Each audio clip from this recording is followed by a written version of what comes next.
हाशी news channel, सच है तो बोलेगा। पशु तस्करों के विरुद्ध चलाए जा रहे अभियान में वाराणसी पुलिस को एक बड़ी कामयाबी मिली है। वाराणसी पुलिस ने राजस्थान के बागपत से 16 ऊँटों को पश्चिम बंगाल ले जाते हुए 3 ऊँट तस्करों को गिरफ्तार किया है। राजस्थान की राज्य संपत्ति ऊँट की तस्करी कर बागपत से NH2 के रास्ते बिहार होते हुए पश्चिम बंगाल ले जाया जा रहा था। इसका खुलासा उस समय हुआ जब NH2 पर त्रिपाल से ढका हुआ एक ट्रक जा रहा था। त्रिपाल हटाने पर उसके अंदर 16 ऊँट छटपटाते हुए दिखे। सभी के पैर और मुंह बंधे हुए थे और उन्हें सांस लेने में दिक्कत हो रही थी। ट्रक में मौजूद 3 लोगों से पुलिस ने पूछताछ शुरू की। पूछताछ में आरोपियों की शिनाख्त बागपत के कोतवाली थाना के केजीपुरा के माजिद फोर्ट रोड ईदगाह कॉलोनी के मोहम्मद रिजवान राजपूत और मोहम्मद जाकिर के तौर पर हुई है। पूछताछ में तीनों आरोपियों ने बताया कि बागपत जिले के 2 घाट थाना के बड़द गांव में रहने वाला मोहम्मद आबिद ऊँटों की तस्करी कराता है। आबिद ही राजस्थान से चोरी के ऊँटों को बागपत मंगाता है। इसके बाद उन्हें कटने के लिए कोलकाता भेजा जाता है। मोहम्मद हाशिम, जैसा आप देख रहे हैं कि एक अपराधी को पकड़ करके लाए हैं साथ में, और उसको जबकि यहाँ पे 17 ऊँट पकड़े गए हैं। आप देख सकते हैं 17 ऊँट पकड़े गए हैं। ये कल दोपहर में पकड़े गए। लोगों का कहना, यहाँ के स्थानीय लोगों का कहना है कि कल दोपहर में ये सारे ऊँट पकड़े गए हैं और ये DCM खड़ी जिसमें लाद करके बागपत से ला करके कोलकाता लाया जा रहा था। आइए दिखाता हूँ। इस गाड़ी से कोलकाता ले जाया जा रहा था, जहाँ पे बाईपास भिंड चौकी इंचार्ज द्वारा पकड़ लिया गया और सारे ऊँट को ला करके यहाँ पे पास में ही इसको रखा गया। जबकि 3 व्यक्ति पकड़े गए हैं, 3 व्यक्ति गिरफ्तार हुए हैं, जिसमें से एक व्यक्ति को यहाँ पे ला करके शिनाख्त कराया गया। ऊँट की उम्र लगभग 1 साल से लेकर के 3 साल 3.5 साल तक की है। और मैं बता दूं आपको, यहाँ पे इंक्वायरी करने आए सोनकर जी, विश्वनाथ सोनकर जी जो चौकी इंचार्ज है, उन्होंने पत्रकार से भी अभद्र व्यवहार किया। उनको अंदर से जाने से रोक रहे थे और उनको कोई भी वीडियो या कोई भी किसी भी तरह का वीडियो बनाने से मना कर रहे थे। कैमरामैन रजब के साथ रामनगर, वाराणसी, मोहम्मद हाशिम। वाराणसी स्थित काशी विश्वनाथ मंदिर के पूर्व महंत कुलपति तिवारी का एक बड़ा बयान सामने आया है। उनका कहना है कि मंदिरों से साईं बाबा की प्रतिमा हटाई जाए, क्योंकि सबसे बड़े धर्म आचार्य शंकराचार्य ये साबित कर चुके हैं कि वह चांद मियां थे, तो फिर उनकी पूजा क्यों की जा रही है। सनातन धर्मियों के मंदिरों से साईं बाबा की प्रतिमा हटाई जाए। हम मंदिरों में साईं बाबा की प्रतिमा की पूजा का विरोध करेंगे। ये ऐलान श्री काशी विश्वनाथ मंदिर के पूर्व महंत और सनातन रक्षक दल के संरक्षक डॉक्टर कुलपति तिवारी ने किया। उन्होंने कहा कि हमारे सनातन धर्म के सर्वोच्च धर्माचार्य शंकराचार्य स्वरूपानंद सरस्वती महाराज साबित कर चुके हैं कि साईं बाबा चांद मियां था। चांद मियां के दर्शन करने का क्या फल मिलता है? हर चौराहे पर मंदिरों में साईं बाबा की पूजा क्यों की जा रही है? साईं बाबा को मंदिरों से हटाया क्यों नहीं जा रहा है? आगे उन्होंने कहा कि सभी मंदिरों के पुजारियों और महंतों से हम आह्वान कर रहे हैं कि वह साईं बाबा की प्रतिमा को तत्काल बाहर करें। इस दौरान डॉक्टर कुलपति तिवारी ने कहा कि सनातन धर्म का जो पतन हो रहा है उसके लिए कोई सरकार जिम्मेदार नहीं है, सिर्फ सनातन धर्मी ही जिम्मेदार है। वहीं दूसरी तरफ ज्ञानवापी मस्जिद परिसर में मिली शिवलिंग जैसी आकृति पर बात करते हुए डॉक्टर कुलपति तिवारी ने कहा कि ज्ञानवापी में भगवान आदि विश्वेश्वर प्रकट हुए हैं। हम वहां अपने खर्च से 4 LED लगवाना चाहते हैं ताकि सावन में आने वाले लाखों शिव भक्त आदि विश्वेश्वर की प्रतीक की पूजा कर सके। प्रशासन से हमारी मांग है कि वह सावन में आदि विश्वेश्वर के शिवलिंग पर जलाभिषेक की व्यवस्था कराएं। सावन में आदि विश्वेश्वर का जलाभिषेक नहीं होगा तो सनातन धर्मियों को पाप लगेगा। किस तरह का प्रेस कॉन्फ्रेंस किए हैं? देखिए, प्रेस कॉन्फ्रेंस मैंने ये किया है कि ये बाबा विश्वनाथ की नगरी है, शिव की नगरी है। यहाँ भगवान शंकर स्वयं निवास करते हैं। काशी में शिव के सिवा दूसरे को पूजा नहीं हो सकती है। कुछ लोग सनातन धर्म के विपरीत ऐसी पूजाओं का कर रहे हैं जिनका हमारे शास्त्र में, धर्म में, वेद में, पुराण में जो कहीं भी उनका उदाहरण नहीं है, न नाम है। हम उनको जागरूक करने के लिए और सारे सनातनियों को और सारे काशी वासियों को नम्र विनम्र अनुरोध करता हूं कि हमारी बातों को सुनिए और अपने जो है आत्ममंथन करिए। आपको ये समझ में आएगा कि जो हम कर रहे हो गलत है। दूसरा क्या है कि 4 जुलाई को अदालत खुलने वाला है। अदालत जब खुलेगा उस दिन जो है वह फैसला होना होगा, या जज साहब जो भी करना चाहेंगे, उसको न्यायपालिका है उसको मैं नहीं बोलूँगा। हमारी 110 की याचिका भी सुनवाई होगी और उसमें एक नई याचिका भी हम लोग दाखिल कर रहे हैं, जिसमें यहाँ पे बैठे हुए सभी मूर्धन्य विद्वान सम्मिलित हैं। तीसरा क्या है कि मैं चारों तरफ मस्जिद के चारों तरफ LED लगाने की प्रशासन से मांग करता हूँ मैं एलईडी अपने पैसे से लगाऊंगा ताकि काशी विश्वनाथ में दर्शन करने वाले उनका भी दर्शन कर प्रतीक पूजा कर सके। और प्रतीक पूजा होना नितांत आवश्यक है। मेरे हिंदू मुसलमान से लड़ाई नहीं है। आप अपना आस्था प्रेयर उपरा करिए, हमें अपने शिव मंदिर को पूजा करने दिए। यही गंगा जमुनी संस्कृति है, इसी का जो है काशी प्रसिद्ध है। अतः इसमें विवाद की बात नहीं है, ये तो आपसी सामंजस्य की बात है। और इसको अगर हम लोग करेंगे तो देश में एक नया संदेश जाएगा। नीचे हिंदू भाई अपना जो है विश्वेश्वर की पूजा करते, ऊपर मुस्लिम भाई जो है नमाज पढ़ते हैं। कि हमारे यहाँ जो है देवी देवताओं की पूजा होती है, मानव की पूजा नहीं होती है। जो व्यक्ति सन 1800 सदी में पैदा होता है, 1900 में मर जाता है, वो व्यक्ति देव के रूप में पूजा जा रहा है। और सभी भक्तगण इसको करते क्या है कि एक तरफ साईं बाबा को मतलब चांद मियाँ को लेते, ऊपर राम को, कृष्ण को, दुर्गा को, सरस्वती लेके, तो ये बड़ा अनर्थ हो रहा है। ये घोर पाप है। इस घोर पाप के निवारण के लिए मेरी एक ही मांग है, सारे मंदिरों से, सारे जगहों से इनको बाहर किया जाए ताकि हमारा सनातन धर्म जीवित हो सके। अगर सनातन धर्म की हत्या इस तरह की जाएगी तो काशी कभी बचेगा नहीं। मैं इन्हीं शब्दों के साथ सबको संदेश देता हूँ, सबको ज्ञान देता हूँ। बाबा विश्वनाथ इनको ऐसी जो है शक्ति दें, इनको ऐसा ज्ञान दें कि अपने आप ये जितने भी है जो पालकी फालकी निकालते सब बंद करें और शिव के भक्त हो जाए। जय विश्वनाथ हर महादेव। देखिए, काशी में जो है धर्म की नगरी है काशी, लेकिन काशी के अंदर विधर्मियों की पूजा देवालयों में हो रही है। जब हम सनातनियों के 33 कोटि देवी देवता आशीर्वाद देने के लिए तत्पर हैं, उसके बावजूद काशी के देवालयों में चांद मियाँ की पूजा क्यों हो रही है? सबसे बड़ा सवाल ये है। इसके लिए जन जागरण प्रारंभ करने की आवश्यकता है और महंत जी के निर्देश में आज ये प्रारंभ किया गया। उत्तर प्रदेश के जौनपुर से एक भीषण सड़क दुर्घटना सामने आई है, जहां एक पिकअप की चपेट में आने से एक बाइक सवार दंपत्ति की मौत हो गई। मामला सिंगरामऊ के नेशनल हाईवे नंबर 731 का है, जहां बाइक पर सवार होकर एक जोड़ा सफर कर रहा था। तभी वह अचानक एक अनियंत्रित तेज रफ्तार पिकअप की चपेट में आ गया, जिसके कारण पति और पत्नी दोनों की ही मौत हो गई। वहीं पिकअप चालक गाड़ी छोड़कर मौके से फरार हो गया, जबकि सूचना मिलने पर मौके पर पहुंची पुलिस ने शव को कब्जे में लेकर जांच पड़ताल शुरू कर दी है।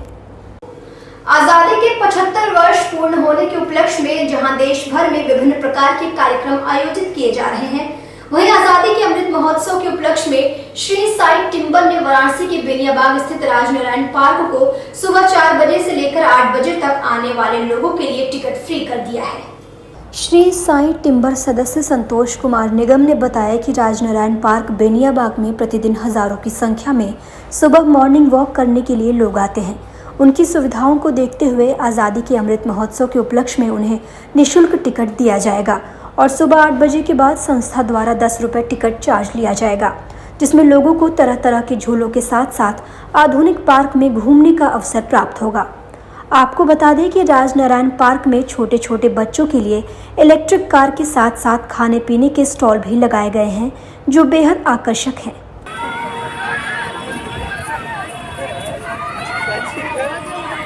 मेरा प्रेस कॉन्फ्रेंस रखने का एक लक्ष्य यही है कि 75वें अमृत महोत्सव के उपलक्ष्य में मैंने एक काशी की जनता को एक उपहार के तौर में देना चाहता हूँ। मैं तो एक जनमानस साधारण आदमी हूँ, मैं क्या दे सकता हूँ। एक सरकार बनाया स्मार्ट सिटी, मैं उपलक्ष्य में इनको फ्री में 4 से 8 भोर में सुबह नो एंट्री, मतलब 1 रुपया नहीं लिया जाएगा।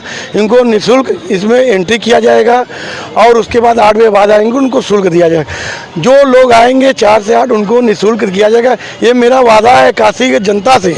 और 8 के बाद क्या शुल्क होगा? ये 10 रुपया रखा गया, गवर्नमेंट को टैक्स देना होता है। सुविधाएं दी जाएंगी गवर्नमेंट ने, जैसा कि आपने देख रखते हैं कि झूला उला है गवर्नमेंट का है, इसमें ओपन थिएटर है, मॉर्निंग वॉक मतलब ओपन थिएटर, कैंटीन वगैरह है। उसका जो भी खरीदेंगे उसका चार्ज देंगे दुकान से। उसके बाद फ्री में जो है एंट्री फीस में केवल इनको ये सुविधा मिलेगा, अंदर टहलेंगे। और ये झूले गवर्नमेंट द्वारा लगाए गए हैं, हमारे मुख्यमंत्री द्वारा, प्रधानमंत्री द्वारा अच्छा कार्य किया गया, वो इनको सुविधा फ्री में मिलेगा।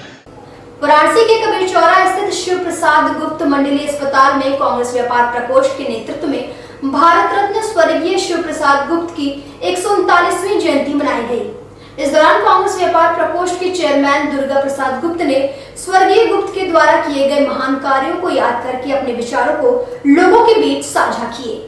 मंडलीय अस्पताल में स्थापित स्वर्गीय गुप्त की प्रतिमा को गंगाजल से धुलवाकर प्रदेश कांग्रेस व्यापार प्रकोष्ठ के चेयरमैन व उपस्थित सहभागियों ने माल्यार्पण कर कार्यक्रम का शुभारंभ किया। कार्यक्रम में भारत रत्न स्वर्गीय शिव प्रसाद गुप्त को याद करके उनके बलिदान से लोगों को रूबरू कराया गया। इस दौरान कांग्रेस व्यापार प्रकोष्ठ के चेयरमैन दुर्गा प्रसाद गुप्त ने बताया कि काशी विद्यापीठ व भारत माता मंदिर जैसे ऐतिहासिक स्थल हो या चिकित्सालय एवं प्रसिद्ध हिंदी दैनिक आज अखबार, सब स्वर्गीय गुप्त की कड़ी मेहनत व त्याग की देन है। आगे उन्होंने कहा कि इन्हें स्वतंत्रता संग्राम के दौरान राष्ट्रपिता महात्मा गांधी व मदन मोहन मालवीय जैसे अनेकों स्वतंत्रता सेनानियों का सानिध्य प्राप्त था। आज क्या कर रहे हैं? आज हम लोग शिव प्रसाद गुप्त जी, जिनका कि वाराणसी में के जो निवासी थे और उनका जो है स्वतंत्रता संग्राम में एक बड़ा योगदान था। गांधी जी, मालवीय जी जैसे लोग उनके सानिध्य में रहते थे और उनका दिया हुआ यह उनके ज़मीन पर बनाया हुआ यह हॉस्पिटल है, काशी विद्यापीठ है, ये तमाम ज़मीन उन्होंने राष्ट्र सेवा के लिए समर्पित किया था। हम जो है इस अवसर पर 28 जून को उनकी जो है जयंती मनाते हैं प्रत्येक वर्ष। तो कईवीं जयंती है उनकी जो है 1983 में जन्मे हैं, 1883 में 139वीं जयंती है। वाराणसी शहर के सेवापुरी कपसेठी थाना क्षेत्र के सेवापुरी रेलवे स्टेशन के पास एक 70 वर्षीय वृद्ध का शव मिलने से क्षेत्र में हड़कंप मच गया। वहीं सूचना पर पहुंची सीआरपीएफ एवं आरपीएफ ने मृतक के पास मिले मोबाइल फोन के माध्यम से परिजनों को सूचना दी, जिससे परिवार का माहौल मातम में बदल गया। प्राप्त जानकारी के अनुसार रेलवे स्टेशन पर मृतक के शव को सबसे पहले स्थानीय लोगों ने देखा और इसकी सूचना स्टेशन मास्टर को दी। वहीं घटनास्थल पर पहुंची पुलिस ने शव की छानबीन कर परिजनों को सूचित किया। सूचना पर पहुंचे मृतक के पुत्र के द्वारा शव की शिनाख्त छांगुर विश्वकर्मा, चौरी बाजार, जनपद भदोही के निवासी के रूप में हुई है। वहीं मृतक के पुत्र ने बताया कि पिता सुबह बिना कुछ बताए घर से कहीं जाने के लिए निकले हुए थे, लेकिन अचानक घटना की सूचना मिलने से परिवार में कोहराम मच गया। इस दौरान पुलिस ने कार्यवाही करते हुए शव को कब्जे में लेकर पोस्टमार्टम के लिए भेज दिया। देश भर में महात्मा गांधी काशी विद्यापीठ के संस्थापक राष्ट्र रत्न बाबू शिव प्रसाद गुप्त की 139वीं जयंती मनाई जा रही है। इसी क्रम में महात्मा गांधी काशी विद्यापीठ के समिति कक्ष में उनका जन्म दिवस बड़े ही धूमधाम से मनाया गया। महात्मा गांधी काशी विद्यापीठ के संस्थापक राष्ट्र रत्न बाबू शिव प्रसाद गुप्त की 139वीं जयंती के अवसर पर लाइब्रेरी स्थित समिति कक्ष में एक कार्यक्रम का आयोजन किया गया, जिसमें मुख्य अतिथि के तौर पर बाबू शिव प्रसाद गुप्त के पौत्र डॉक्टर अंबुज कुमार गुप्त शामिल हुए। इस दौरान डॉक्टर अंबुज कुमार गुप्त ने लोगों को संबोधित करते हुए कहा कि बाबूजी की कृतियों के बारे में बताना सूरज को रोशनी दिखाने जैसा होगा। उन्होंने कहा कि कई लोग जानते हैं कि बाबूजी ने विद्यापीठ के कई संस्थानों के निर्माण में अहम भूमिका निभाई है, जिसमें नगर निगम कार्यालय, शहीद उद्यान भी शामिल है। कार्यक्रम का आयोजन छात्र संघ उपाध्यक्ष शिवजनक गुप्ता और कार्यक्रम का संयोजन पूर्व उपाध्यक्ष प्रेम प्रकाश गुप्ता द्वारा किया गया। यहाँ काशी विद्यापीठ के कोषाध्यक्ष रहे हैं और राष्ट्र रत्न बाबू शिव प्रसाद गुप्त जी का मैं प्रपौत्र हूँ और मुझे बड़ी हार्दिक प्रसन्नता है कि काशी विद्यापीठ के छात्र संघ द्वारा ये दादाजी का 139वां जन्मदिन आज यहाँ पर मनाया जा रहा है। मैं इसके लिए तहे दिल से छात्र संघ का आभार व्यक्त करता हूँ। हाल ही में हुए आजमगढ़ और रामपुर लोकसभा उपचुनाव में समाजवादी पार्टी के हार के बाद सपा के गठबंधन के साथ ही ओम प्रकाश राजभर का बड़ा बयान सामने आया है। उन्होंने इस हार के लिए समाजवादी पार्टी के मुखिया अखिलेश यादव और प्रतिद्वंदी बसपा को जिम्मेदार ठहराया है। उत्तर प्रदेश में 2 लोकसभा उपचुनाव हारने के बाद समाजवादी पार्टी के मुख्य सहयोगी दल सुभाषपा के राष्ट्रीय अध्यक्ष ओम प्रकाश राजभर गाजीपुर के जखनिया विधानसभा के हंसराजपुर में एक कार्यक्रम में पहुंचे। इस दौरान उन्होंने पत्रकारों से बातचीत में लोकसभा उपचुनाव में हुई करारी हार का पहला कारण बीएसपी को बताया और कहा कि बसपा ने बीजेपी के इशारे पर ऐसा प्रत्याशी खड़ा किया जिसने चुनाव में नुकसान पहुंचाया। दूसरा, उन्होंने अखिलेश यादव को ही दोषी करार दिया है। उन्होंने कहा कि वे लखनऊ के एसी कमरे से नहीं निकले। अगर वे एसी से बाहर निकलकर प्रचार किए होते तो आज परिणाम कुछ और होता। देखिए, हार का सबसे बड़ा कारण बहुजन समाज पार्टी है।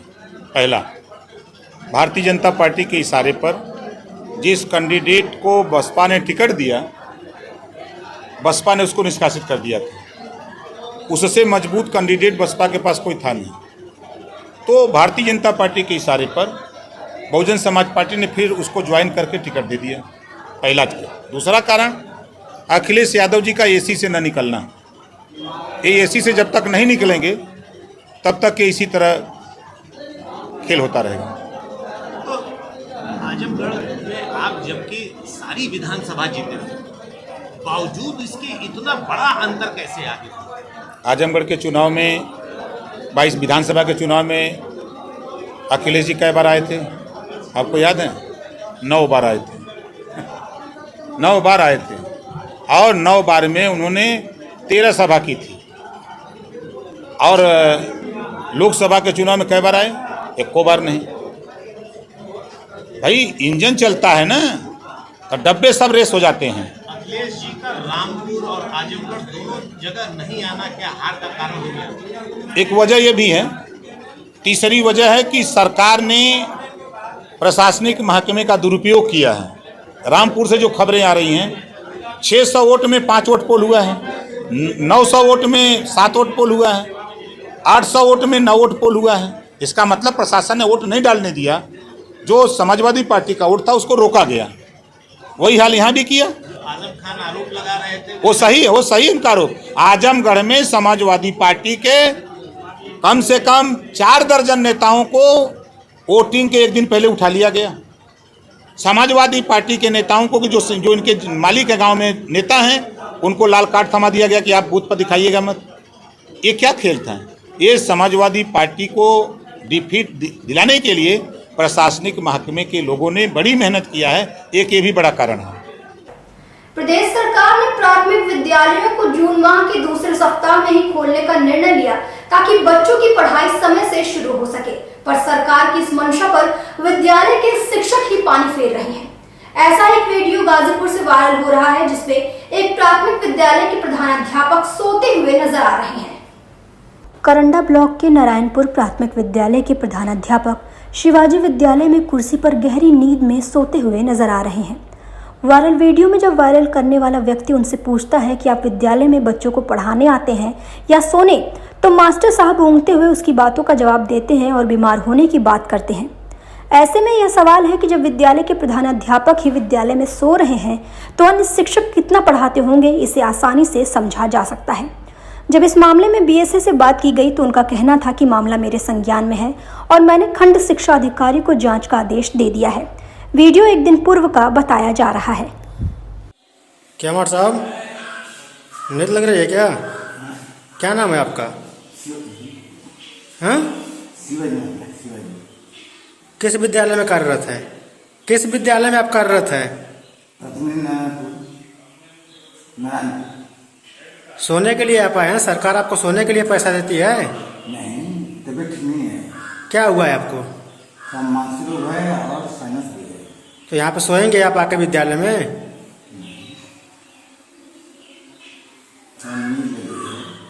क्या आपको अधिकारी को पता है कि जो सो रहे हैं आके विद्यालय में? ये बीएसए का क्या नाम है आपके?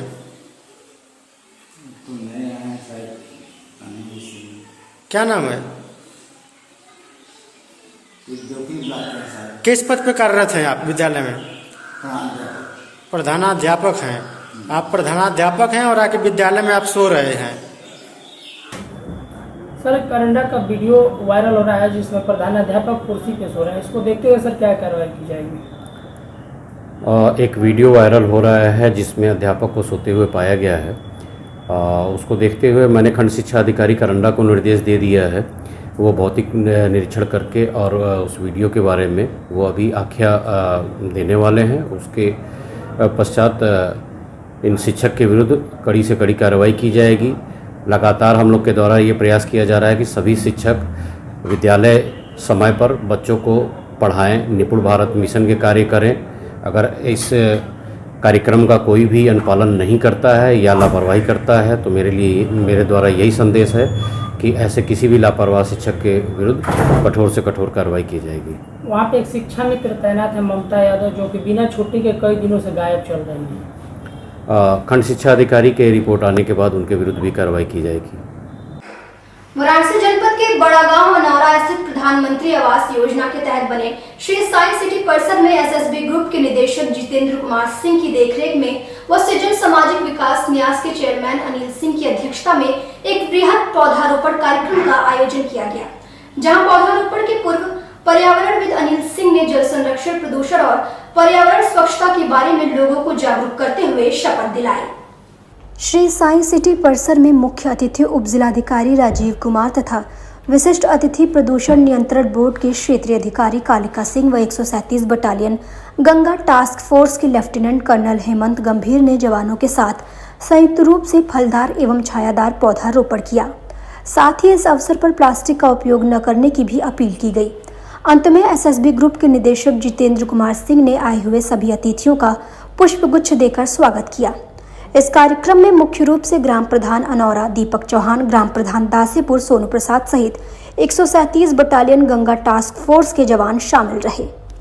हम सभी साई सिटी कैंपस के अपने मुख्य अतिथि महोदय के समक्ष गंगा टास्क फोर्स एवं सृजन संस्था के सदस्य यह शपथ लेते हैं कि हम सभी एक एक पौधे लगाकर इसका संरक्षण करेंगे। आप देख रहे हैं डैन काशी न्यूज चैनल, सच है तो बोलेगा। छत्तीसगढ़ की राजधानी रायपुर में आयोजित 2 दिवसीय नेशनल रोलर स्केटिंग प्रतियोगिता में 2 भिन्न सेगमेंट में स्वर्ण पदक को हासिल कर काशी की बेटी वृद्धि माहेश्वरी ने अपने शहर राज्य का नाम रोशन किया है।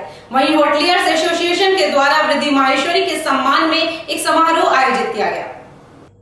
होटलियर्स एसोसिएशन के द्वारा आयोजित सम्मान कार्यक्रम के दौरान आरएल ग्रुप के निदेशक ओमकार माहेश्वरी ने वृद्धि के इस उपलब्धि पर हर्ष प्रकट करते हुए कहा कि हमारे समूह के लिए ये दोहरी खुशी का पल है। वहीं वाराणसी एयरपोर्ट की निदेशक आर्यमा सान्याल ने कहा कि राष्ट्रीय स्तर पर अपने शहर व राज्य का नाम रोशन करने के बाद हम अब वृद्धि माहेश्वरी से हम सबको देश के लिए अंतर्राष्ट्रीय स्तर पर स्वर्ण पदक की आशा व उम्मीद करते हैं।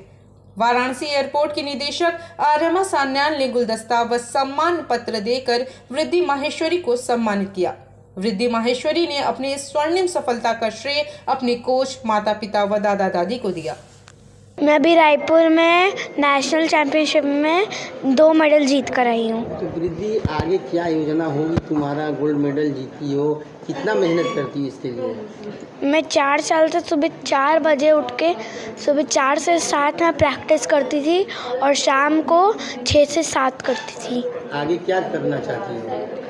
आगे अभी मुझे इंटरनेशनल, वर्ल्ड्स और एशियन गेम्स में मुझे इंडिया को रिप्रेजेंट करना है। आज वृद्धि को वाराणसी में फेलिसिटेट किया गया है कि उसे 2 नेशनल्स गोल्ड मेडल मिले हैं और बहुत ही अच्छा प्राउड फीलिंग हो रहा है। और बनारस में पहली है जिसे 2 नेशनल गोल्ड मेडल्स मिले हैं, तो ये आज हमारे लिए बहुत फ़ख्र की बात है। तो इसीलिए आप लोग यहाँ इकट्ठा हुए? जी, हम यहाँ इकट्ठा हुए हैं ताकि हम लोगों में ये अवेयरनेस क्रिएट कर सके कि ये एक बहुत ही उम्दा स्पोर्ट्स है जिसके अंदर न सिर्फ फिज़िकल, मेंटल सारी तरह की स्टेबिलिटी आपको मिलती है। और उसके साथ साथ हम इस गेम को प्रमोट करना चाहते हैं कि हमें गवर्नमेंट या अथॉरिटी से कुछ हेल्प मिले कि बच्चों के लिए एक स्केटिंग रिंक बन पाए जहाँ बच्चे प्रैक्टिस कर पाएँ। वाराणसी भैरवनाथ स्थित दारानगर मां कंप्यूटर एजुकेशन श्री वल्लभ विद्यापीठ बालिका इंटर कॉलेज के संयुक्त तत्वावधान में पिछले महीने से चल रहे ग्रीष्मकालीन प्रशिक्षण शिविर समारोह संपन्न हुआ। वहीं कार्यक्रम का शुभारंभ मुख्य अतिथि रहे भाजपा के काशी क्षेत्र अध्यक्ष महेश चंद्र श्रीवास्तव ने किया और प्रशिक्षण शिविर के बारे में अपने विचारों को लोगों के समक्ष साझा किया। प्रशिक्षण शिविर समापन समारोह के दौरान गीत संगीत के साथ साथ कई बच्चियों ने स्केटिंग के जरिए वंदे मातरम देशभक्ति गीत को अद्भुत तरीके से प्रदर्शित किया। मुख्य अतिथि भाजपा काशी क्षेत्र अध्यक्ष महेश चंद्र श्रीवास्तव ने बताया कि इस प्रकार के शिविर से महिलाएं आत्मनिर्भर बनकर अच्छी नौकरी या अपना व्यवसाय प्रारंभ कर सकती हैं। इसी क्रम में कंप्यूटर एजुकेशन संस्था के सचिव ने भी अपने विचारों को लोगों से साझा किया, जहां इस कार्यक्रम में भारी संख्या में लोग उपस्थित रहे।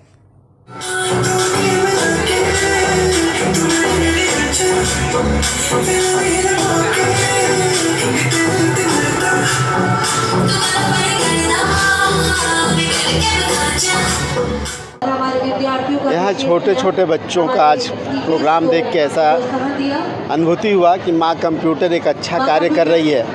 बच्चों के बीच में उनकी प्रतिभा को निखार के और समाज के सामने प्रस्तुत करना, उनके व्यक्तित्व का विकास करना, एक अच्छा अवसर, अच्छा स्टेज प्रदान करना का काम यहाँ संस्था कर रही है। मैं पूरे कार्यक्रम के आयोजकों को साधुवाद देना चाहता हूँ कि आप जिस तरह का कार्य कर रहे हैं वो होनहार भारत का तस्वीर दिखाई पड़ रहा है। माँ कंप्यूटर एजुकेशन द्वारा 8वें समर कैंप का आज समापन समारोह श्री वल्लभ बालिका इंटर कॉलेज भैरवनाथ में हो रहा है। ठीक है, जो 15 मई से 25 जून तक चल रहा है। 26 जून यानी कि आज इसका समापन समारोह सांस्कृतिक कार्यक्रम के साथ चल रहा है, जिसके मुख्य अतिथि श्री महेश चंद्र श्रीवास्तव जी रहे हैं। इसमें छोटे बच्चों का dance, fashion show, modelling, RAM show, beautician RAM show, Kathak, classical dance जैसा कार्यक्रम यहाँ पे किए जा रहे हैं। जो बच्चे एक मंथ में, यानी जिसको बच्चों को अपने समझ लीजिए एक स्केटिंग पे बच्चा खड़ा भी नहीं हो सकता था, स्केटिंग पे वो आज यहाँ पे एक मंथ बाद यहाँ पे परफॉर्म कर रहा है। क्या संदेश देते इस कार्यक्रम में? इस संदेश से मेरा ये मैं सबसे ये कहना चाहता हूँ कि जो गर्मियाँ की छुट्टी बच्चों की होती है, महिलाओं की होती है, तो एक ऐसा जगह मिलता है आपको जो आप अपने यहाँ पे समय का यूज कर सकते हैं, जिससे आप आने वाले समय में आप छोटे छोटे चीज़ों से अपना व्यवसाय स्टार्ट भी कर सकते हैं। सावन के पहले सोमवार पर श्री काशी विश्वनाथ दरबार सहित वाराणसी शहर के 9 शिवालयों में परंपरागत रूप से जलाभिषेक की तैयारियों में यादव बंधु जुट गए हैं, जिसको लेकर चंद्रवंशी गोप सेवा समिति की बैठक राजघाट स्थित भरत सरदार के बाड़े में आयोजित की गई। सावन के पहले सोमवार पर श्री काशी विश्वनाथ दरबार सहित 9 शिवालयों में परंपरागत रूप से जलाभिषेक यादव बंधुओं के द्वारा की जाती है, जिसको लेकर चंद्रवंशी गोप सेवा समिति की ओर से भरत सरदार के बाड़े में बैठक आयोजित की गई। वहीं बैठक में श्री काशी विश्वनाथ दरबार में जलाभिषेक करने के साथ ही ललिता घाट वाले रास्ते को दुरुस्त कराए जाने को लेकर भी चर्चा हुई, जिससे यादव बंधुओं को असुविधा न हो। इसके साथ ही त्रिलोचन महादेव वाली तंग गली में सीवर का ओवरफ्लो, गली को दुरुस्त करने की मांग प्रशासन से की गई।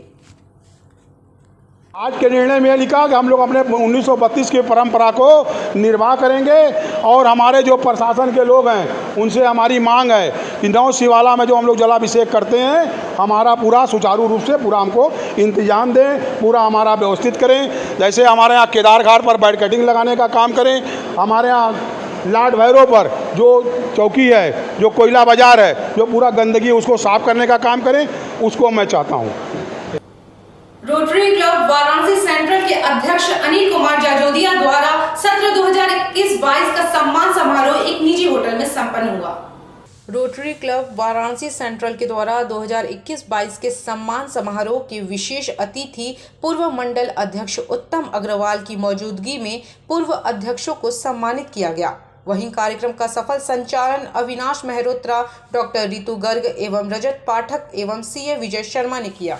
में जो हर एक अध्यक्ष का कार्यकाल 1 वर्ष का होता है, जो कि जुलाई से लेकर 30 जून तक चलता है, 1 जुलाई से 30 जून तक होता है। तो अध्यक्ष विभिन्न सेवा कार्य करते हैं वर्ष पर्यंत, जिसमें पूरे जो संस्था के मेंबर्स हैं उनका सक्रिय सहयोग रहता है, वो हर तरह से तन मन धन से रहता है। तो ये कार्यक्रम एक आभार प्रकट करने का कार्यक्रम है, जिसमें कि अध्यक्ष वर्ष पर्यंत जिन्होंने उनको सहयोग किया उन सदस्यों के प्रति आभार प्रकट करते हैं, उसी के लिए ये कार्यक्रम है। भदोही जनपद के गोपीगंज थाना क्षेत्र के गिरोही गांव में जियो टैग के नाम पर महिलाओं से वसूली कर रहे फर्जी कर्मी को पुलिस ने गिरफ्तार कर जेल भेज दिया है। फर्जी कर्मी प्रधानमंत्री आवास की फोटो खींचकर जियो टैग करने के नाम पर प्रत्येक लाभार्थी से 1000 रुपए की मांग कर रहा था। गोपीगंज थाना क्षेत्र के गिराई गांव निवासी अनीता, संजना और गीता देवी के घर जहांगीरबाद गांव का रहने वाला महेश यादव डूडा कर्मचारी बताकर पहुंचा और प्रधानमंत्री आवास की फोटो खींचकर जियो टैग करने के नाम पर प्रत्येक लाभार्थी से 1000 रुपए की मांग करने लगा।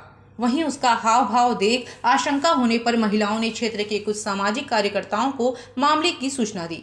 मौके पर पहुंचे सामाजिक कार्यकर्ताओं ने ग्रामीणों के सहयोग से जियो टैग करने पहुंचे फर्जी कर्मी को पकड़कर पुलिस के हवाले कर दिया।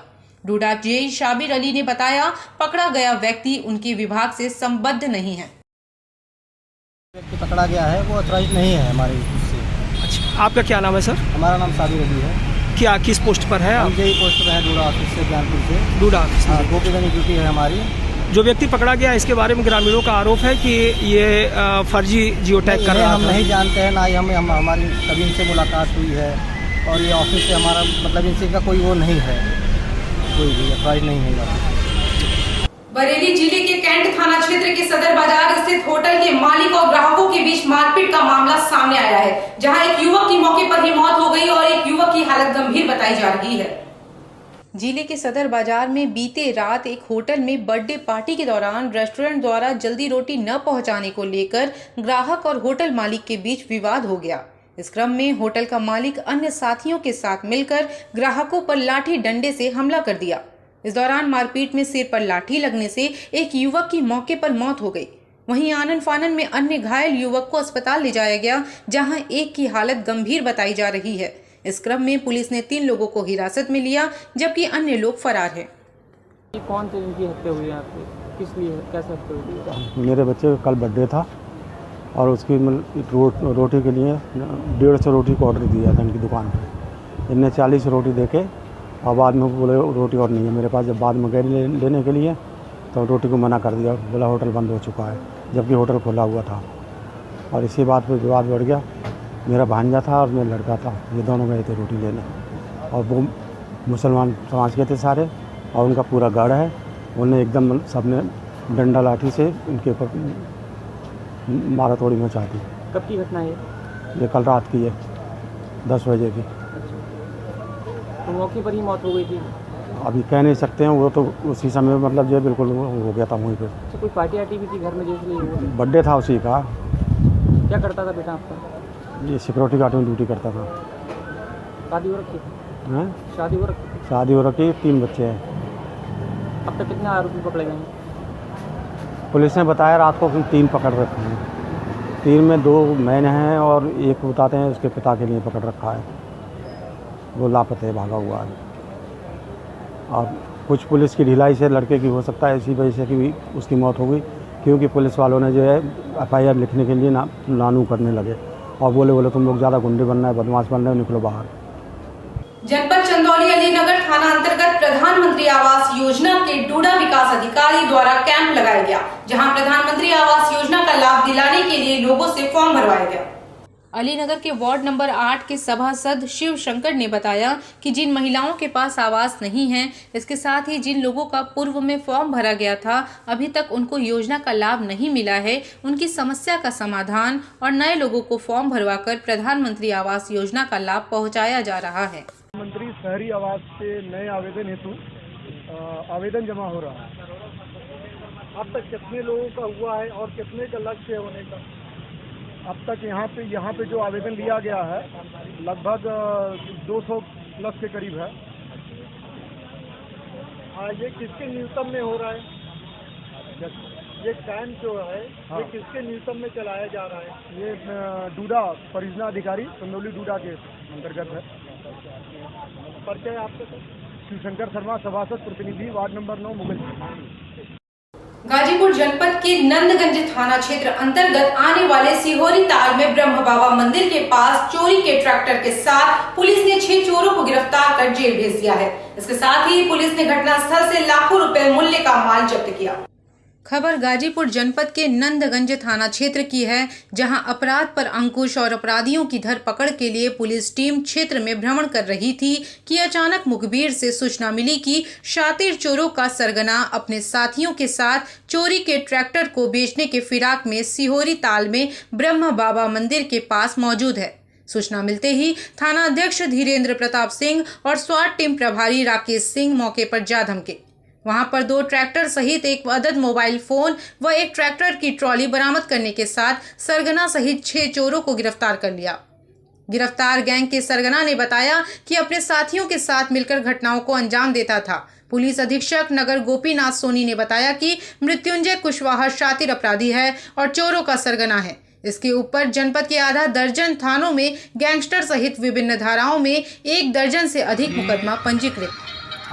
जी जिला गाजीपुर के थाना नंदगंज में यशो और स्वाट टीम व उनकी अन्य टीमें जो भी थाने के पोस्ट थे, इनको एक सूचना मिली थी कि मृत्युंजय कुशवाहा एक जो शातिर बदमाश है, वो ट्रैक्टर चोरी का काम करता है गैंग बनाकर। तो इस सूचना पे स्वाट टीम और थाने की टीम गई है, तो मृत्युंजय कुशवाहा को पकड़ी है। तो उससे पूछताछ में पता चला कि उसके अन्य 5 साथी और इनसे पूछताछ में पता चला कि इनके द्वारा 2 ट्रैक्टर चोरी के थे, जिसको पुलिस ने बरामद किया। ये जो पकड़े गए हैं लोग, ये पेशेवर हैं या फिर अभी? इसमें से धनंजय कुशवाहा पर तो मृत्युंजय कुशवाहा पर कई मुकदमे दर्ज हैं, तो ये पेशेवर है। इसी के साथ एक पिंटू यादव है, उसके पे भी आपराधिक इतिहास है। बाकी 4 हैं, उनके संदर्भ में भी आपराधिक इतिहास खंगाले जा रहे हैं और आगे मुकदमा लिखा गया है और इन पे आगे और भी कड़ी कार्रवाई की जाएगी। आजमगढ़ जिले के सठियाव ब्लॉक की ग्राम सभा इब्राहिमपुर में ग्राम प्रधान द्वारा केवल अपने खास लोगों का काम करने का आरोप ग्रामवासियों के द्वारा लगाया गया। इसके साथ ही ग्रामवासियों का कहना है कि सरकारी योजनाओं का लाभ केवल विशेष लोगों को ग्राम प्रधान के द्वारा दिया जा रहा है। एक तरफ सरकार सबका साथ सबका विकास की बात करती है, वहीं दूसरी तरफ सठियाव ब्लॉक की ग्राम सभा इब्राहिमपुर के ग्राम प्रधान द्वारा अपने खास लोगों को सरकारी योजनाओं का लाभ देने का मामला सामने आया है। वहीं ग्रामीणों द्वारा प्रधान की करतूतों पर शंका होने पर इसका विरोध किया गया। वहीं ग्रामीणों का आरोप है कि प्रधान द्वारा ग्राम सभा में जो भी कार्य किया जा रहा है, वह काम केवल खास लोगों के इशारे पर अपने लोगों के बीच किया जा रहा है। प्रधानमंत्री आवास योजना, आयुष्मान कार्ड या फिर वृद्धा पेंशन से लेकर अन्य योजनाओं को प्रधान अपने लोगों तक ही वितरण कर रहे हैं। इसी क्रम में ग्रामीण जनों ने मांग की है कि सरकार द्वारा चलाई जा रही योजनाओं को एक समान रूप से सभी योग्य ग्रामीणों को लाभ दिया जाए। क्या समस्या है? समस्या यही है कि जो हमारे गली में जो नाली जो बह रही है, हमारे गांव के जो मुखिया प्रधान हैं वो बार बार ऊपर ही से साफ करवा देते हैं, मगर ऐसी व्यवस्था बनाया जाए कि नाली जो है पक्की यहाँ से लेकर जो है पुखरी तक नाली जो गिरा दिया जाए, तो ये पानी जो ऊपर चल रहा है आ रहा है वो समस्या खत्म हो जाएगी। जैसे कूड़े के लिए डस्टबिन सरकार से आई थी कि हर घर के अगल बगल रखा जाए ताकि कूड़ा डस्टबिन रख के सफाई कर्मी ले जाएं, क्या आप लोगों क्या लगी है? हमारे वहाँ अगर होती तो आप खुद ही देख लेते, मगर है ही नहीं है। तो कहाँ लगाए हैं? उसी जगह लगाया है जहाँ पे वो कूड़े का काम ही नहीं है। अच्छा, अपने खास लोगों के यहाँ लगाए हैं? हाँ, अपने खास के वहाँ। क्या समस्या है? क्या समस्या है? आवास के लिए पहले नाम साफ जाने प्रधान में, तो उसके बाद लिस्ट में आया तो नाम कट गया। जो मौजूदा प्रधान है वो आवास से कह रहा है कि अभी नहीं आया है। मैं गरीब आदमी हूँ, मेरा घर गिर रहा है, कोई तवज्जो नहीं दे रहा है। क्या करते हैं? गारा माटी करते हैं। अच्छा, डस्टबिन आपके यहाँ द्वारे पे रखी गई है कचरा उठाने के लिए? नहीं, मैं मांगा प्रधान। और लाइट भी नहीं है मेरे द्वारे। क्या ये प्रधान क्या कर रहा है? अपने खास लोगों के बीच कैसे क्या कर रहा है? मैं प्रधान से बोला कि मुझको एक डब्बा दे दो, क्या कि मैं खास जगह रख रहा हूँ। अच्छा, अपने खास लोगों के यहाँ? हाँ, जो बड़े आदमी उसके पास गढ़ई है उसके बाद भी रखते हैं, मैं मांगा तो नहीं दे रहा। चोलापुर थाना अंतर्गत कपीसा मोड़ के पास एक ट्रक में रविवार को चालक का रक्त रंजित शव मिला था। वहीं मौके पर पहुंची पुलिस ने शव को कब्जे में लेकर अग्रिम कार्रवाई में जुट गई थी। इस दौरान लापता खलासी संदेह के घेरे में था, जिसे चोलापुर पुलिस ने गिरफ्तार कर जब पूछताछ किया तो उसने बताया कि ड्राइवर सेवालाल उसे हर वक्त मां की गाली देता था, जिससे वह व्यथित था और रविवार की रात मौका पाकर उसकी हत्या कर दी। पुलिस ने पकड़े गए अभियुक्त के पास से 43,000 रुपए भी बरामद किए हैं, जो वो ड्राइवर के पास से लेकर भागा था। एसपी ग्रामीण सूर्यकांत त्रिपाठी ने बताया कि रविवार को चोलापुर थाना अंतर्गत कपीसा मोड़ के पास एक ट्रक में चंदौली निवासी सेवालाल यादव नामक ट्रक ड्राइवर का शव मिला था। उक्त संबंध में ट्रक के मालिक मनोज कुमार यादव निवासी थाना चौक वाराणसी ने इस संबंध में लिखित तहरीर दी थी। इस संबंध में मुकदमा दर्ज कर सीओ पिंडरा के नेतृत्व में थाना चोलापुर की टीमें गठित की गई थी। चोलापुर की टीम को 26 जून की रात में ही मुखबिर से सूचना मिली कि घटना से संबंधित खलासी रामनगर थाना क्षेत्र के टिंगड़ा मोड़ हाईवे पुल के नीचे खड़ा होकर वाहन का इंतजार कर रहा है। इस सूचना पर पुलिस ने घेराबंदी कर मौके से राजकमल निवासी ककनेशा बसंतपुर बलरामपुर छत्तीसगढ़ को गिरफ्तार कर लिया। पकड़े गए अभियुक्त के पास से मृतक का मोबाइल फोन और 43,000 रुपए बरामद हुए हैं। एसपी ग्रामीण ने बताया कि अभियुक्त ने पूछताछ में बताया कि वह छत्तीसगढ़ का निवासी है और ट्रक ड्राइवर सेवालाल उसे गाड़ी का रस्सा बांधने के लिए अक्सर मां की गाली दिया करता था। मैंने इस वजह से उनकी हत्या कर दी और उनके पास के पैसे लेकर फरार हो गया। 10 तारीख को चोलापुर थाना क्षेत्र के कपिशा मोड़ पर एक ट्रक ड्राइवर की लाश मिली थी, जिसमें उसका अनावरण कर लिया गया है। इसमें ट्रक ड्राइवर सेवालाल की हत्या हुई थी और ये मालूम चला है कि उसके जो कंडक्टर खलासी था राजकमल, उसी ने उसकी हत्या की थी। वो हत्या करके और उसका 43,200 रुपये लूट करके भाग रहा था।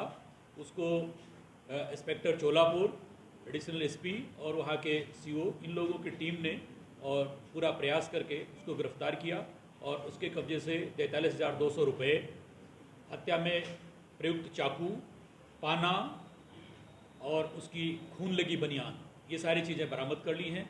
बहुत अच्छा अनावरण हुआ है, इसके लिए मैं टीम को पुरस्कृत करूँगा। ये जो चालक की हत्या हुई है, कारण क्या कारण सामने आई? इसका इन लोगों का आपस में झगड़ा भी हुआ था। दूसरा, इसमें लूट का भी मोटिव था। लूट की धारा इसमें बढ़ा दी गई है इसलिए। सर, इनके ऊपर पहले भी कभी कुछ था ऐसी धाराएं? चूँकि अभियुक्त छत्तीसगढ़ का रहने वाला है, इसलिए उसके बारे में जानकारी की जाएगी कि क्या कोई पहले से उसका आपराधिक इतिहास है। अभी तक उसका कोई आपराधिक इतिहास मालूम नहीं चला। मिर्जापुर जिला पंचायत सभागार में हिंदू युवा वाहिनी की बैठक का आयोजन किया गया। इस दौरान जिला संयोजक अमित सिंह ने केंद्र सरकार व प्रदेश सरकार के जन कल्याणकारी योजनाओं के बारे में कार्यकर्ताओं को जानकारी दी।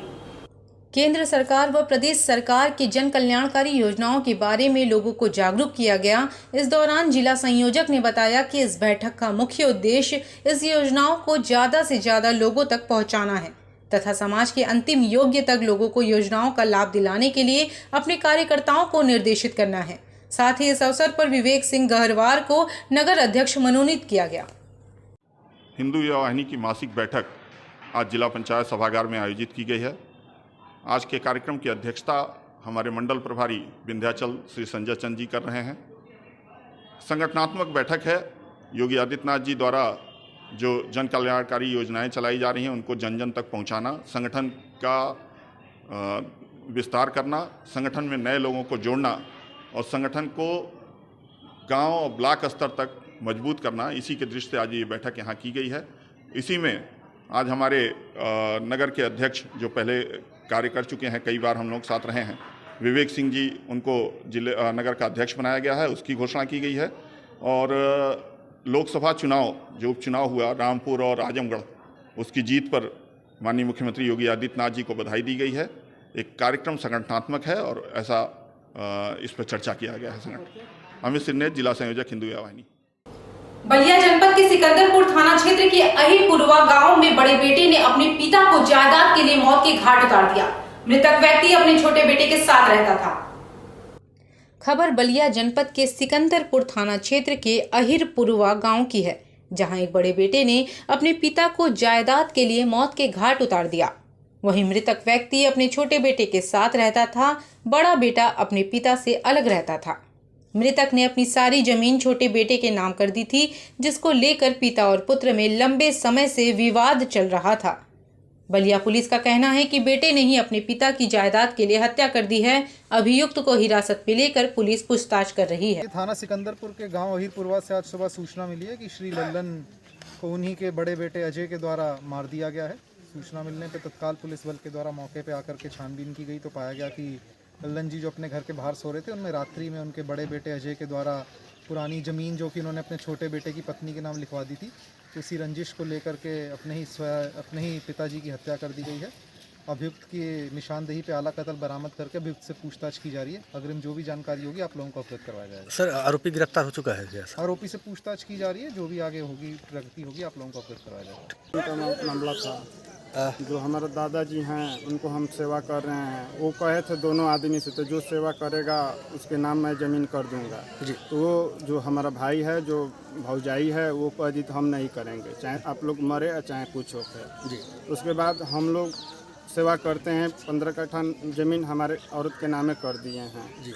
उसके बाद ये धमकी देने लगा। इसको जो वीरेंद्र है, इसका चचेरा जो भाई है कथौली का, वो भी आकर धमकी देने लगा, तो ज़मीन वापस करो नहीं तो तुम्हारा एक लड़का है टंगवा ले जाऊंगा। और जो हमारा भाई का भी जो औरत है वो भी यही बात कहती थी, यही सब करते करते वो धमकी देते थे, तो तुमको सिकंदरपुर में भेटाओगे तो गोली मार दूंगा, ये कर दूंगा, वो कर दूंगा। किसको धमकियाँ मिल रही थी? हमको मिल रहे थे। क्यों आपको धमकियाँ मिल रही थी? ऐसे ही मिल रही थी, जो वीरेंद्र है जो आता है इसके पास जो आता है वही देता था, तो सिकंदरपुर में तुमको पकड़ लेंगे तो गोली मार दूंगा, ये कर दूंगा। वीरेंद्र कौन है?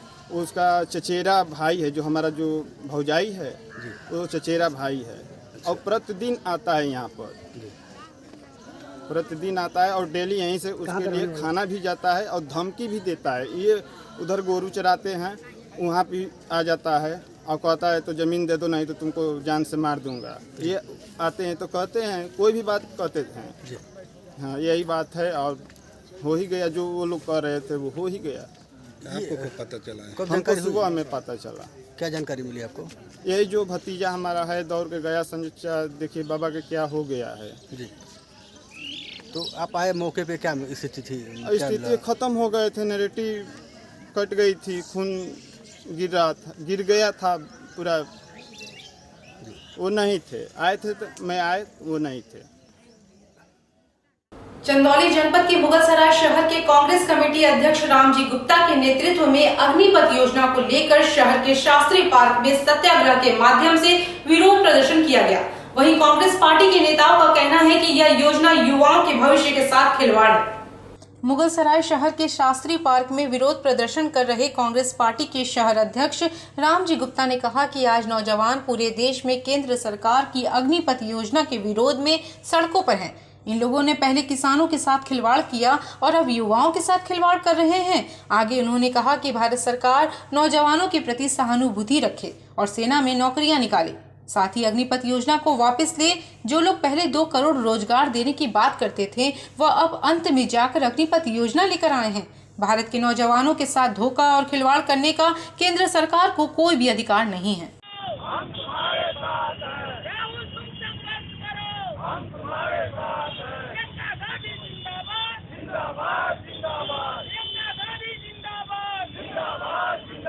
पथ केंद्र सरकार ने निकाला, इसके विरोध में 27 तारीख को राहुल गांधी के आह्वान पर हर जिले में, हर विधानसभा में रखा गया है। और क्योंकि इसको वापस लेना बहुत ज़रूरी है। 4 साल के बच्चे नौकरी नहीं कर सकते और उनको जो है न पेंशन मिलेगा, न कायदे से कोई चीज़ मिलेगा, तो क्या मतलब है इसका अग्निपथ का? अग्निपथ का कोई मतलब नहीं बनता। जो बच्चे पहले काम जैसे सेना में भर्ती होते थे उस तरीके की भर्ती हो, उनको का नाम हो पेंशन भी मिले, उनका वेतन सही रहे, इस पे बच्चे जो है। और ये जो बंद की है सरकार, उत्तर प्रदेश सरकार, उसको बच्चों को रिहा करे। सबसे ज़्यादा जोर इस पे है कि बच्चों को रिहा करे। बच्चों की लाइफ खराब हो जाएगी। जो 4 साल से दौड़ रहे हैं, पढ़ रहे हैं, उस पे ये धरना प्रदर्शन हो रहा है। क्या है पूरा मामला? देखिए, केंद्र सरकार द्वारा अग्निपथ योजना जो लागू किया गया है, इसी के विरोध में अभी हमारे नेता राहुल गांधी जी, प्रियंका गांधी जी भी दिल्ली में सत्याग्रह किए थे और ये पूरे देश में यह सत्याग्रह का कार्यक्रम आज बना हुआ है। हर विधानसभा वाइज ये सत्याग्रह चल रहा है। ये अग्निपथ योजना जो लागू किया गया है केंद्र सरकार द्वारा, इससे सैनिकों का मनोबल बहुत गिरा है। इसमें जो बच्चे नौकरी में जाएंगे उन्हें 4 साल बाद फिर हटा दिया जाएगा, न उनको पेंशन मिलेगा, न उन्हें कोई सुविधा मिलेगी। इससे लड़कों का मनोबल बहुत गिरा है और एक तरफ इन बच्चों के साथ केंद्र सरकार द्वारा अन्याय किया जा रहा है, दूसरी तरफ उनके राष्ट्रीय महासचिव कैलाश विजय वर्गीय द्वारा कहा जाता है कि इनके रिटायर होने के बाद मिर्जापुर के जिला मुख्यालय पर भारत सरकार द्वारा सेना भर्ती अग्निपथ योजना को लेकर कांग्रेस के कार्यकर्ताओं के द्वारा 1 दिवसीय प्रदर्शन किया गया। इस दौरान जिला अध्यक्ष दीपचंद जैन ने कहा कि इस योजना से युवाओं को सिर्फ ठगा जा रहा है। भारत सरकार द्वारा संचालित अग्निपथ योजना का विरोध प्रदर्शन थमने का नाम नहीं ले रहा है। वहीं इस योजना को लेकर जिला मुख्यालय पर कांग्रेसियों के द्वारा जमकर विरोध किया गया। इस दौरान कांग्रेस के कार्यकर्ताओं ने अग्निपथ योजना वापस लो के नारे लगाते दिखाई दिए। साथ ही जिला अध्यक्ष ने इस योजना का विरोध करते हुए कहा कि युवाओं को 4 साल नौकरी करने के बाद दर की ठोकर खाने के लिए छोड़ दिया जाएगा।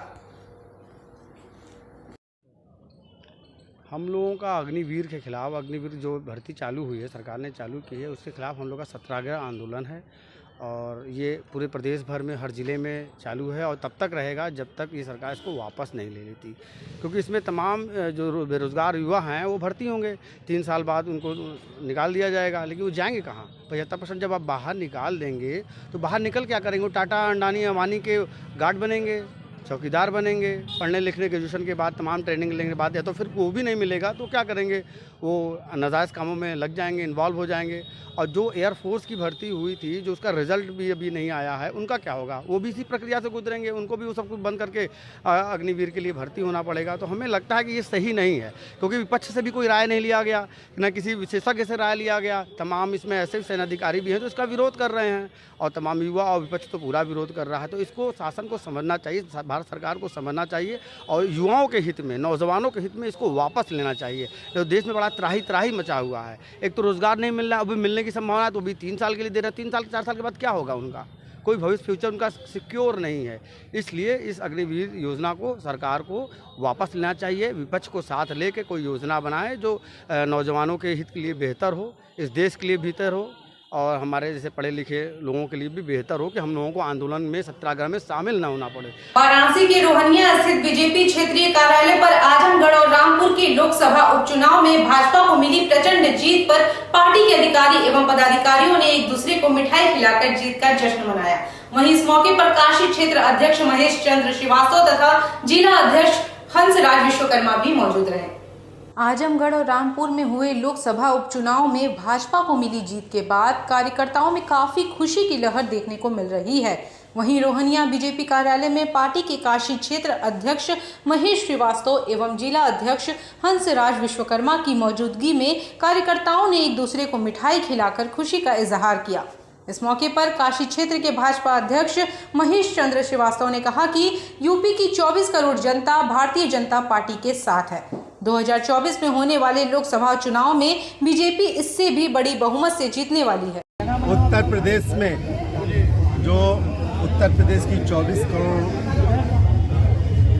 लोग हैं वो आज परिवर्तन के मूड में हैं।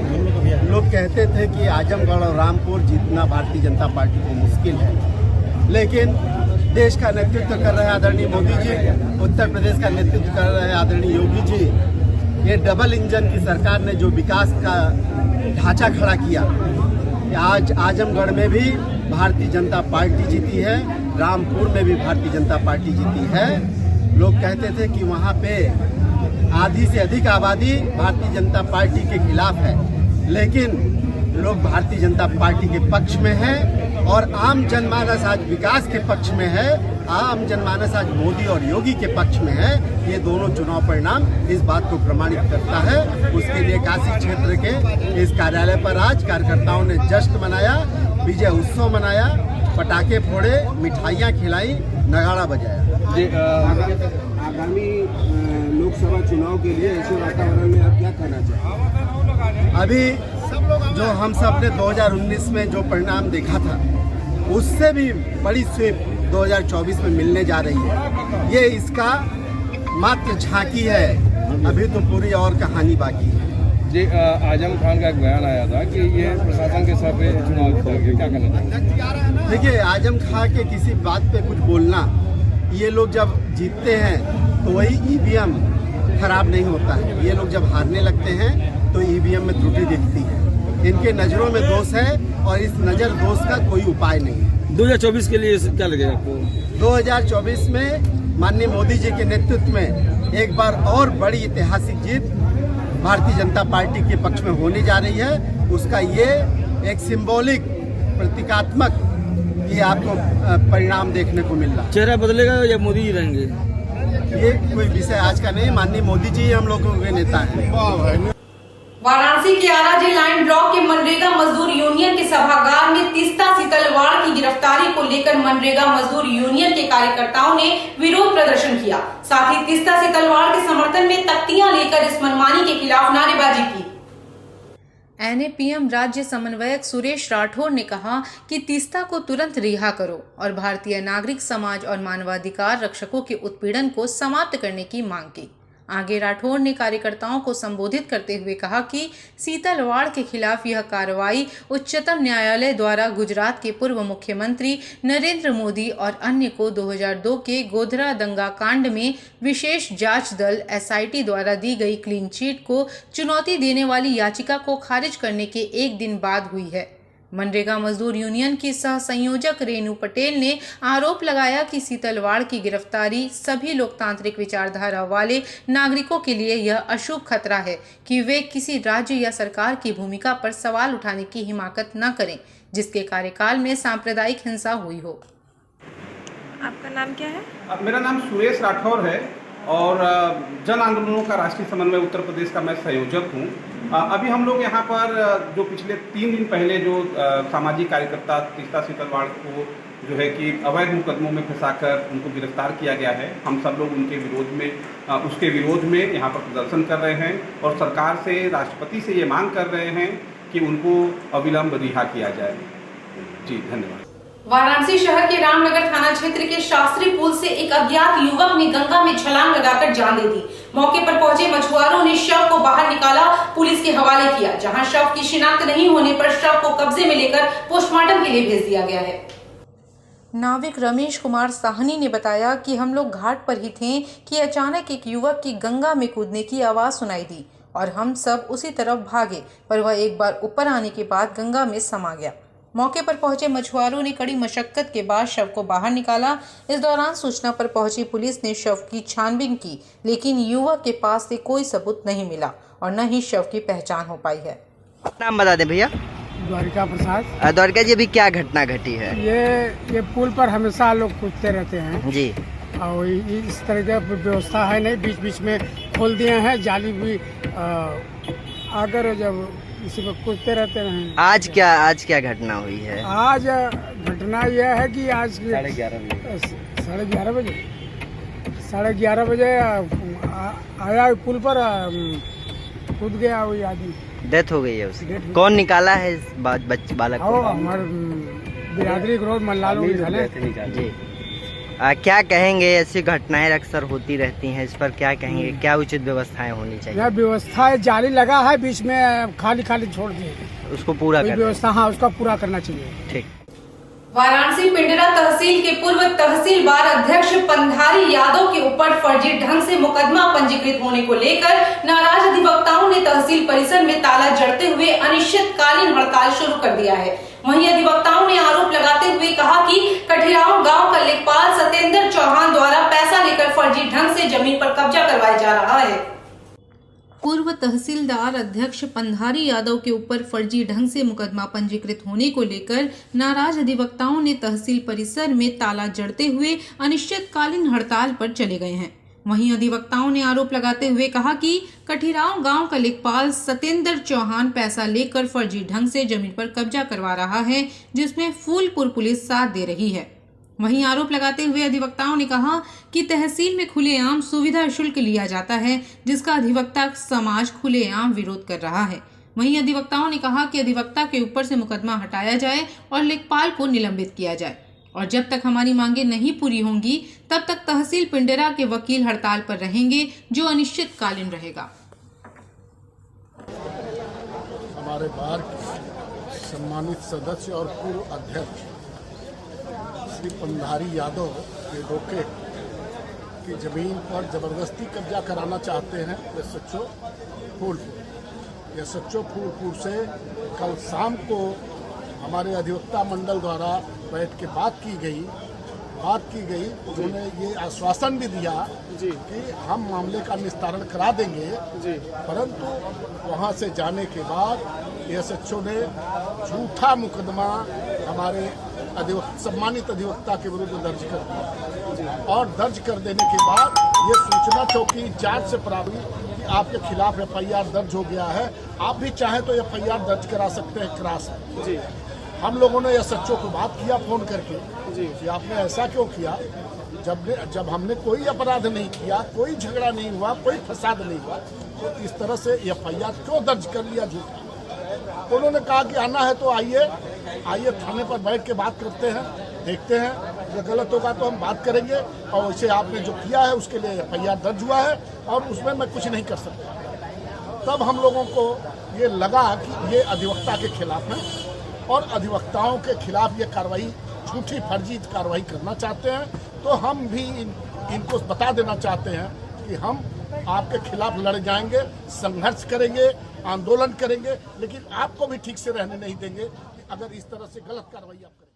देश में 44वीं शतरंज ओलंपियाड खेल के आयोजन से पूर्व निकली टॉर्च रैली वाराणसी पहुंची, जहां जिला शतरंज संघ और जिला प्रशासन के लोगों ने टॉर्च रैली का अभिनंदन किया। वहीं महात्मा गांधी काशी विद्यापीठ स्थित अध्ययन पीठ सभागार में सांकेतिक स्वतंत्र प्रतियोगिता का भी आयोजन हुआ। 44वीं शतरंज ओलंपियाड के पूर्व निकली टॉर्च रैली का वाराणसी में भव्य स्वागत किया गया। इस अवसर पर लोक कलाकारों के द्वारा लोक नृत्य धोबिया की प्रस्तुति दी गई। वहीं महात्मा गांधी काशी विद्यापीठ स्थित अध्ययन पीठ सभागार में सांकेतिक स्वतंत्र प्रतियोगिता का भी आयोजन किया गया। मुख्य अतिथि के तौर पर काशी के कुलपति आनंद कुमार त्यागी, अजय राय सहित अन्य लोग शामिल रहे। चेस का ओलंपियाड कराने का दायित्व मिला है। हमारे माननीय प्रधानमंत्री जी के अथक प्रयासों से ये भारत का जो अभूतपूर्व खेल था यहीं से पैदा हुआ, उसको फिर से भारत की भूमि पे लेके आना और विश्व के 100 सभी से निवेदन करेंगे, सभी पीछे पीछे हो जाएंगे। पूरे हमारे लिए एक राष्ट्रीय सभी से निवेदन है, सभी पीछे पीछे हो जाएंगे। जो सभी हमारे ग्रैंड मास्टर के साथ खड़े हैं, थोड़ी सी यहाँ पर स्पेस बनाएंगे। और हमारे भारत के जो चेस फेडरेशन है उसके प्रेसिडेंट, उत्तर प्रदेश के चेस प्रेसिडेंट और बनारस के चेस प्रेसिडेंट सभी लोग यहाँ पे आए और हमारे बच्चों में इसके प्रति जागरूकता किया। इसके साथ ही साथ रंगारंग कार्यक्रम भी हुआ। तो निसंदेह जो हमारी पुरानी धरोहर है, क्योंकि काशी विद्यापीठ भी एक पुरानी यूनिवर्सिटी है, महात्मा गांधी जो द्वारा स्थापित है, और उसके साथ ही साथ चेस भी हमारा भारतीय पुरातन परंपरा का एक हिस्सा है। तो ये सारी चीज़ें जब एक साथ मिलती हैं तो निसंदेह एक अपूर्व उल्लास की अनुभूति यहाँ पे हुई और हमें पूर्ण विश्वास है और पूरा काशी विद्यापीठ परिवार ये उम्मीद करता है कि हमारा ये आयोजन हम चेन्नई में ओलंपियाड अरेंज कर रहे हैं, ये बहुत ही सक्सेसफुल होगा और पूरे विश्व को एक मैसेज जाएगा कि भारत का पुरातन खेल जब भारत की इस पवित्र जमीन पे आता है तो कैसे उत्सव बनता है। ये सारी चीज़ें पूरे विश्व के समक्ष जाएंगी। वाराणसी के भेलूपुर में JS रेसिडेंसी में डायबिटीज के खतरों और इलाज पर एक इंटरनेशनल वर्कशॉप आयोजित की गई, जहां विशेषज्ञों के द्वारा टाइप 2 डायबिटीज से होने वाले नुकसान एवं लक्षणों पर विस्तार से जानकारी दी। डायबिटीज के खतरों और इलाज पर आयोजित इंटरनेशनल वर्कशॉप में बताया गया कि टाइप 2 डायबिटीज का सबसे बड़ा नुकसान यह है कि यह लेट डिटेक्ट होता है। इंसुलिन सिक्रेट करने वाली 60% कोशिकाएं जब मर जाती हैं तब हमें पता चलता है कि डायबिटीज हो गया है, इसलिए शुगर के लक्षणों पर नजर रखें। वहीं nutritional treatment and diabetes education की भूमिका पर डॉक्टर अलंकार तिवारी ने कहा कि वजन कम हो रहा हो तो अपना लाइफ स्टाइल दुरुस्त करें। इस समय में आपको न्यूट्रिशनल ट्रीटमेंट की ज़रूरत होने लगती है, हालांकि हम इसे नज़रअंदाज करने लगते हैं, यह ठीक नहीं है। आई एक्सपर्ट रानू सिंह ने डायबिटीज एजुकेटर की बात कही। उन्होंने कहा कि डाइटिशियन और डायबिटीज एजुकेटर आपस में रोजाना अपने एक्सपीरियंस को शेयर करते रहें। आजकल डायबिटीज एजुकेटर की अहमियत देश में बढ़ती ही जा रही है। वर्कशॉप का संचालन IAPEN वाराणसी चैप्टर की सचिव मंजरी वाजपेयी ने किया। वाराणसी चैप्टर की चेयरपर्सन डॉक्टर सुनीता अस्थाना समेत 120 प्रतिभागियों ने वर्कशॉप में हिस्सा लिया। गैलेक्सी हॉस्पिटल में चीफ डाइटिशियन के पोस्ट पे काम करती हूँ। यहाँ पे हम लोगों ने, मैं एज ए ऑर्गेनाइजिंग सेक्रेटरी ये वर्कशॉप को ऑर्गेनाइज कर रही हूँ। ये IAPN के तहत किया जा रहा है। 2 दिन का वर्कशॉप है जिसमें डायबिटीज़ के बारे में, डायबिटीज़ थेरेपी और डायबिटीज़ एजुकेटर के बारे में हम लोग सारी बातें बताएंगे। मीन्स आपको कैसे खाना खाना चाहिए, क्या लेना चाहिए, क्या क्या मिसिंग होती, क्यों प्रेवलेंस बहुत बढ़ रहा है, इसके बारे में हमें वो है। इंडिया का दूसरा नंबर है डायबिटीज़ में, ऐसा आप जानते हैं, चाइना पहला है।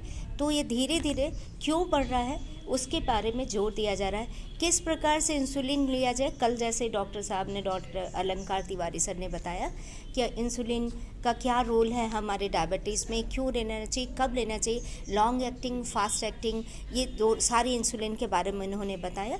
और धीरे धीरे आपको किस तरह से खाना पीना खाना चाहिए, आज उसके बारे में डॉक्टर ये सुषमा तिवारी आपको बताएंगे। आज वही बता रही हैं अभी इनके बारे में। जैसे शुगर में डायबिटीज़ हो जाता है तो ये सबसे बड़ी बात क्या है, रीज़न क्या है, मैं आपको बता देना चाहती हूँ। क्योंकि हम लोग, हमारे यहाँ इंडिया में एक साथ खाना खाने की आदत है, मतलब हम लोग वन टाइम खाना खाते हैं।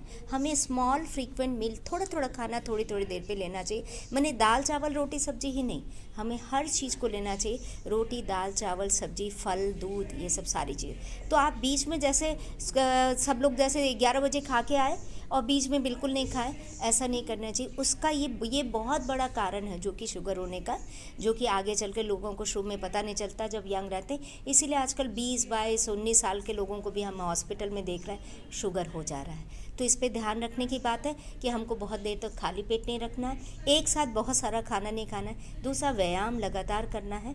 लोग सोचते हैं हम जब मोटे हो जाएंगे तभी व्यायाम करें, बट अपनी इम्यूनिटी को बढ़ाने के लिए और साथ साथ में अपने हेल्थ को ठीक रखने के लिए व्यायाम भी आवश्यक है। ठीक है। नूतन, एक्चुअली मैं ओपन हॉस्पिटल में डाइटिशियन हूँ। आज हम लोग हाइब्रिड वर्कशॉप कर रहे हैं डायबिटीज़ एजुकेटर पे। तो we are organising in large scale and there is so many dietitian, specially जो आरडी हैं हमारी रानू सिंह फ्रॉम इलाहाबाद एंड सुषमा तिवारी, उनको हमने इनवाइट किया। विवेकानंद सर जो हैं वो कार्डियोलॉजिस्ट हैं। और ये एक्चुअली हमारा एजुकेटर वर्कशॉप का मतलब था कि हम वाराणसी में बताएंगे, हम एक लार्ज स्केल पे हम काम करते हैं और लोगों को एजुकेट करें फॉर डायबिटीज़ के बारे में। तो डायबिटीज़ से कैसे वो अपने आप को क्योर करें, इसके ऊपर हमने वर्कशॉप किया है। ये 2 डेज़ वर्कशॉप है एक्चुअली, 25 और 26 को हमने जेएस रेजिडेंसी में ऑर्गेनाइज़ किया हुआ है। एक्सपर्ट के रूप में कौन कौन लोग यहाँ पे आए हैं? एक्सपर्ट के रूप में आपको गैलेक्सी की डाइटिशियन डॉक्टर सुनीता अस्थाना है, डीएस रिसर्च सेंटर की डॉक्टर मंजरी वाजपेयी हैं, और मैं नूतन सिंह ओपल हॉस्पिटल से, और पॉपुलर से डॉक्टर इरम हैं, और कई हॉस्पिटल से हैं। बेसिकली हम लोग ने सब लोगों ने मिलके, हमने कहेंगे सिर्फ हमने, सब लोगों ने मिलके इसको ऑर्गेनाइज़ किया है। और बस लोगों को अवेयर करने के लिए फॉर डायबिटीज़ में कैसे अपने आप का ध्यान करें, इस पे वर्कशॉप है। और जो हमारे स्टूडेंट हैं, इंटर्न्स हैं, उसके लिए भी। ठीक है। मैं डाइटिशियन हूँ डीएस रिसर्च सेंटर वाराणसी में, और मैं IAPN इंडिया वाराणसी चैप्टर की सेक्रेटरी हूँ। हम लोगों ने 2 डे का वर्कशॉप रखा है डायबिटीज़ मेलाइटिस, न्यूट्रिशन थेरेपी और रोल ऑफ डायबिटीज़ एजुकेटर पे। हमने इसमें और ये हमारा वर्कशॉप ऑल ओवर इंडिया से लोगों ने पार्टिसिपेट किया है, ऑनलाइन भी और ऑफलाइन भी। ये बहुत अच्छा है, कहने में बड़ा अच्छा लग रहा है कि we have around 100 participants all over India and it's still going on. और ये मेरे ख्याल से एक बहुत अच्छी चीज़ हो सकती है आने वाले न्यूट्रिशनिस्ट को समझने के लिए कि हम डायबिटिक एजुकेटर को एज अ चैलेंज और एज अ करियर एक्सेप्ट कर सकते हैं। उद्देश्य क्या है ऐसे कार्यक्रम करने का? लोगों को ये समझाना, एक तो लोगों को ये बताना है कि डायबिटीज़ छोटी मोटी चीज़ नहीं है, हम लोग उसको बहुत कन्वीनियंटली अपने हिसाब से ले लेते हैं, वो नहीं होना चाहिए। उसके रोल को समझने के लिए, उसके तरीके को समझने के लिए डायबिटिक एजुकेटर की बहुत ज़रूरत है।